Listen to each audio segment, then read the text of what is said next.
So I grew up in Azerbaijan, ethnically Armenian, refugee. You grew up Christian in Egypt, which used to be 90% Christian. Yep. Now it's only 10% Christian. So yeah, Egypt is Coptic. So I did a DNA test a few months ago, and I got 98% Coptic or ancient Egyptian, which is the initial pagan people, the ancient Egyptians, that as Mark came to Egypt and preached the gospel, people became Christian.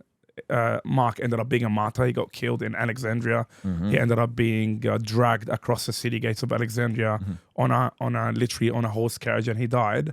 But eventually, most of Egypt became Christian by the preaching of the gospel. So Coptics were the sect or the tradition of orthodoxy in Egypt until Islam took over in the 600s, and before you know it, through violence, force, jizya, which is like the non-Islamic tax, cultural pressure, Christians systematically left the faith. Others got killed, others got kidnapped, others got raped, and even young women got forcibly married. Like one of the big practices in the Middle East or in Egypt is young Christian girls will get kidnapped by old Muslim men, and then they'll marry them. And the problem is, once they get married, like I remember my dad as a pastor, he will be pastoring cases of young women who got kidnapped. And once they get married to an old man, they're legally under the covering of the Muslim man. So he will see his own daughter in front of him and he can't get her. He can't say hi to her because now she moved legally from his daughter. Wow. So it's a very common practice. That's nasty work. Heartbreaking, man. So we're kind of in that world. So as Islam took over by the force, we went from 90% Christian, Coptic, Orthodox. Now we're only up to 10% Christian. Got it. So I'm part of that little minority and because you made it somehow, a part of that minority, that is why you came to Australia as a refugee. I'm trying to give people a little foreshadow of your story. I came to Australia as a refugee in 2007 because my dad was a preacher preaching the gospel. The issue is, like in Islamic world, it's illegal to preach the gospel outside of the four walls of church. Interesting, you can't evangelize. You can illegal. Like I grew up, I never knew you can build a church. I never knew you can preach the gospel and not get arrested. But more than anything, I didn't know people can actually get saved. Like, can you imagine grow up in a nation where nobody legally is ever allowed to become a Christian? Wow. So we have blasphemy laws, which will pretty much make any person who speaks against Islam, against the Prophet Muhammad, false prophet, against all this stuff, you'll go to jail or you'll get killed. And then you got apostasy laws, which prevents any Muslim from becoming a Christian. So a Christian can become Muslim, but a Muslim cannot become a Christian. Sheesh, so you got these two little things operating at the same time. So my dad, when people asked him about Jesus, he told them, which is illegal. And he grew up Coptic Christian as well, and then becomes Protestant. Am I tracking Protestant. correctly? So again, the what led him to become Protestant? I think in the 80s and 90s, the same charismatic wave that was going across the West, it was going across Egypt. So a lot of Orthodox people became charismatic. So not just Protestant, they went all the way, with it.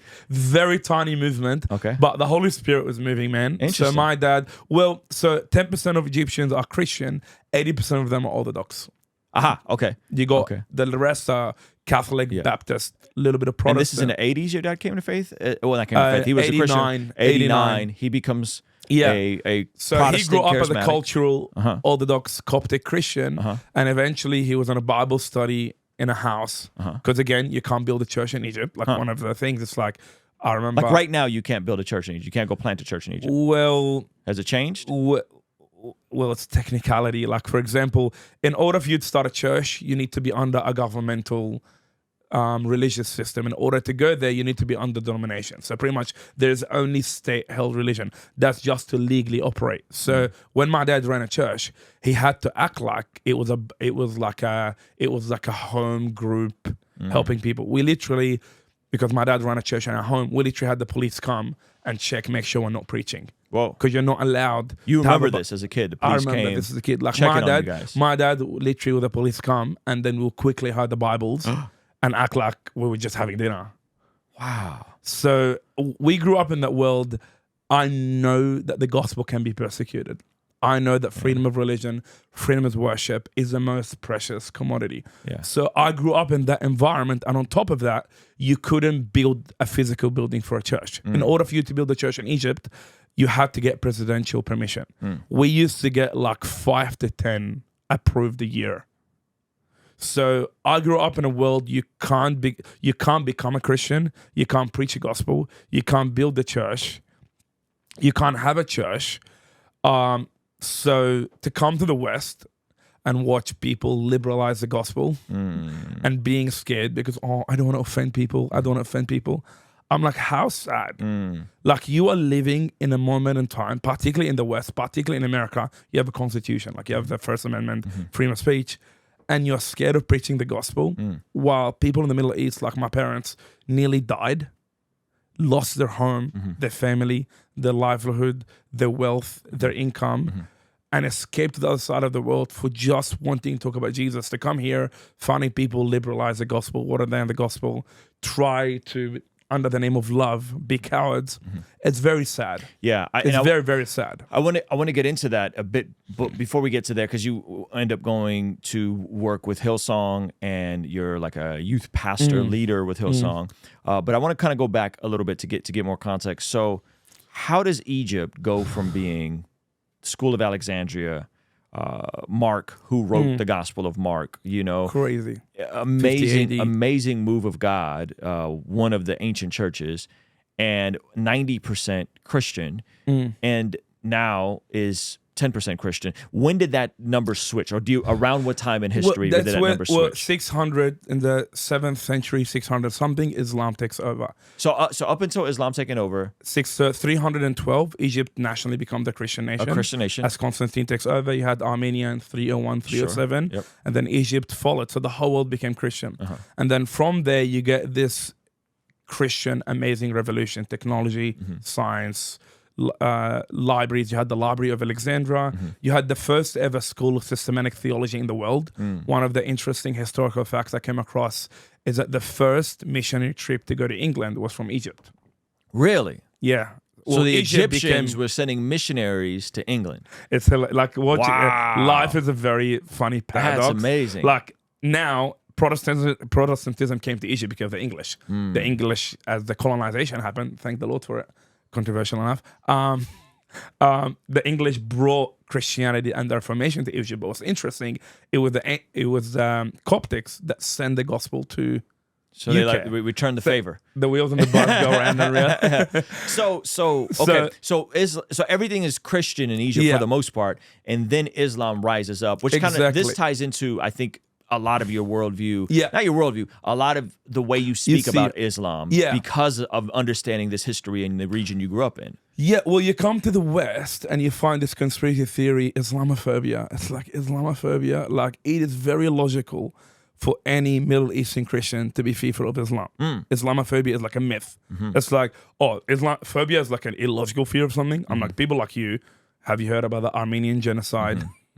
With the Islamic Ottoman Empire, they killed like 1.2 million people. That's the first ever modern day genocide. And you go to the Middle East. That's where we got the word genocide from. Literally. And then you come to the West. Islam is the religion of peace. You can literally Google now, is Islam the religion of peace? And Google will tell you, Islam is the religion of peace, tolerance and love. I'm like, not really. I'm like, that's not what the book says. That's not what the theology say. That is not what where I was born said. And that's not what's happening in Sydney at the moment. So, like, we had just a few days ago, we had a Jewish mosque bomb just in Sydney. So that's a fun fact. They still haven't released the identity of the person, but we know, like, would it be a Christian bombing a synagogue? We don't do that stuff. We had a few months ago Bishop Mari, who got stabbed by a young Muslim boy. How's that case going, by the way? Because Bishop Marmar Emanuel is not too far from where you're at. 40 minutes. So he's literally 40 minutes down the road. We're pretty much from the same tradition. I just became Protestant, which is very cool. But it's funny, you'll find that all people who are made in the Middle East were disagreeable and were very honest and truthful. It's not even about Orthodox Catholic Protestant anymore. Like, I tell people now, I'm not into the denominational lines anymore. I think the line at the moment is truthful versus liberal. It's biblical versus the wisdom of the age.